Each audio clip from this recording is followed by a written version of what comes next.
Power റൂമിൽ ഇരുന്നു കൊണ്ട് പവർ ടീം അംഗങ്ങളായ അഭിഷേകും നോറയും അൻസിബയും റസ്മിനും എല്ലാവരും ഇരുന്ന് സംസാരിക്കുന്നത് ജിൻഡോയെ കുറിച്ചാണ്. ജിൻഡോയെ എങ്ങനെ കിച്ചൺ ടീമിൽ ഇട്ടു എന്നുള്ളതാണ് അവിടുത്തെ സംസാര വിഷയം. അപ്പൊ അഭിഷേകും ജിൻഡോയും കൂടി കഴിഞ്ഞ ദിവസം രാത്രി ഒരുപാട് നേരം ഇരുന്ന് സംസാരിച്ചിരുന്നു. അപ്പോൾ അഭിഷേക് പറഞ്ഞു ജിൻഡോയുടെ അടുത്ത്, കിച്ചണിൽ നിന്നാലാണ് ഏറ്റവും കൂടുതൽ പോയിന്റ് ഉണ്ടാക്കാനായിട്ട് കഴിയുന്നത്. നല്ല ഫുഡൊക്കെ ഉണ്ടാക്കി കൊടുത്തു കഴിഞ്ഞാൽ അവർക്ക് ഭയങ്കര ഇഷ്ടമാവും.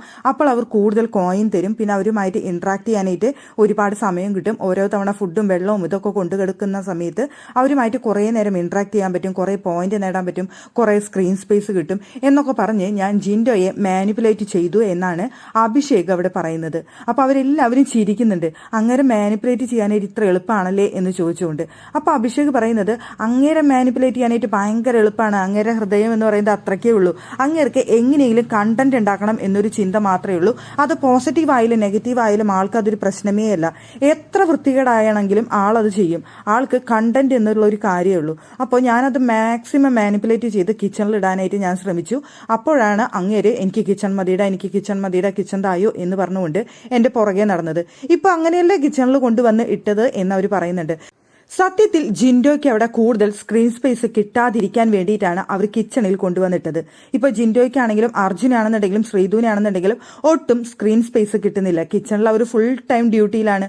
ഓരോ ഭക്ഷണങ്ങൾ ഉണ്ടാക്കുന്ന ഡ്യൂട്ടിയിലായതുകൊണ്ട് തന്നെ ഒട്ടും തന്നെ അവർക്ക് സമയം കിട്ടുന്നില്ല. അവിടെ ഗസ്റ്റുമായിട്ട് സംസാരിക്കുന്നതിനോ അവിടെ കൂടുതൽ ഇന്ററാക്ട് ചെയ്യുന്നതിനോ ഒന്നും തന്നെ സ്പേസ് കിട്ടുന്നില്ല. അവസാനം കിച്ചണിലേക്ക് സാബു വന്നിട്ടാണ് അവരുടെ അടുത്ത് ജസ്റ്റ് ഒന്ന് സംസാരിക്കുന്നത് നമുക്ക് ലൈവിൽ കാണാനായിട്ട് സാധിച്ചത്. അല്ലാതെ സാബുവിന്റെ അടുത്ത് വന്ന് അവർക്ക് ഇന്ററാക്ട് ചെയ്യാനായിട്ട് ഒട്ടും ടൈം കിട്ടുന്നില്ല.